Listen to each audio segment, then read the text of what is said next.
So how was the premiere? Is it the feeling of it's the last term of school now, that you can see the end, everybody's getting sad, but you still get to see everybody?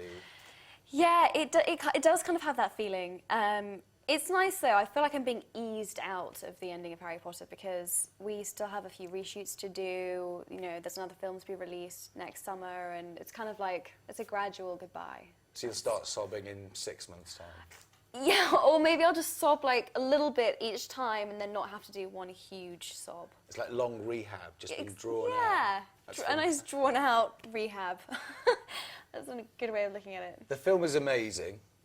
Thank you. It stands in, I said to the director before, I said, if you hadn't seen any of the other films, it still stands alone as a good film with all the characters developed. I'm so relieved that you said that, because I was worried that, you know, 7 movies in, that if the audience hadn't seen what came before, then they wouldn't really maybe enjoy it as much. But I keep hearing that people think it's a standalone movie, so it's fresh, happy, and it has happy about that. an essence of James Bond about it. The first 20 minutes is frenetic, and then... It is. Thank you. I've actually been saying Bourne Identity, but either it's interchangeable. It's very like visceral and real, and yeah. And frightening. And frightening and terrifying. Yes. Terrifying. You were quoted somewhere saying that it's not like Twilight. The sexuality isn't there, or if it is, it's suggested. And this film touches on it a little bit more. It does. So it's no surprise to you that all the papers start to pick up on that. Yeah, the paper. Yeah, I mean, pretty much every interview I've done over the past few days has been centered around this kiss that I have with Dan, and I mean, it's fair enough. These have been children's stories, really, and now they've evolved into this kind of adult thing. But he said you were like an animal. I keep hearing this. It's so embarrassing. I don't know what to say. You're a committed actress. That's what you say. Yes, thank you. I'm a committed and dedicated actress. I'm professional, and I just want to give everything that I can to my role. No, I don't know. I think it's a compliment. I said to him last night, I was like, "You've been telling everyone that I'm an animal." He was like, "No, you're misinterpreting it. I was meaning that in a good way. I give you a 10 out of..." I don't know. He says he gives me a 10 out of 10 for kissing, so I've let him off all of these comments, but we will be asking about that too. Yes. Was it just the two of you when you were doing it? Because, you know, there's... We did have a closed set. It was a really awkward thing to have to do. I've just done an interview, actually, where the journalist described it as like a weird social experiment, where they say to us, you know, become like brother and sister, grow up together, you know, and then we'll make you kiss in like 10 years' time. It was weird. It was very, very weird.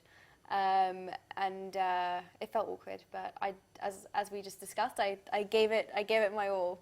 Well, Michael Caine, I interviewed him once, and he said he had to kiss a man in a film, and he took a bottle of vodka, and the two of them drank it before they did it because it was such a weird thing. Did you have a conversation with Daniel before you did it, or did you say, let's just do this? That's the great thing about Dan, is that he's chatty, and we had a good laugh about it before we did it, and as we were doing it, and then by take 3 it just got boring.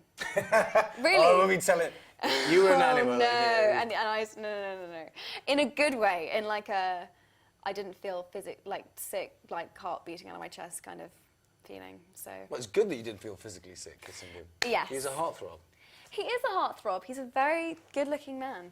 I'm a lucky girl. Last memory of being there, or first emotional time that you went, this is coming to an end, or did you steal something? Did you take something? What was the first moment I realised it was really...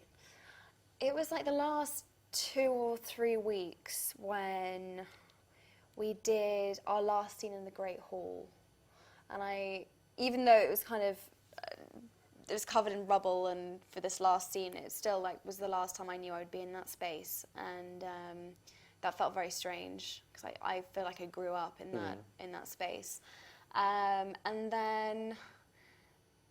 What was the other question? Did you steal anything? As a memento? Did I steal anything? I didn't steal anything. You were given. I asked for permission to take my time turner from the 3rd movie. That was my favourite movie to film, and I just thought that prop was so beautiful. So I have that, and I took my wand and a cloak. That's not bad. Not bad. And actually, it was very sweet. The producers, as a leaving gift, gave me a watch, which has the dates that I started and that I ended engraved on the inside. And I love wearing that, so that's a nice memento as well. Don't lose it. I won't. I'll try not to. I'm actually really forgetful with that kind of thing, so I'll have to be super careful.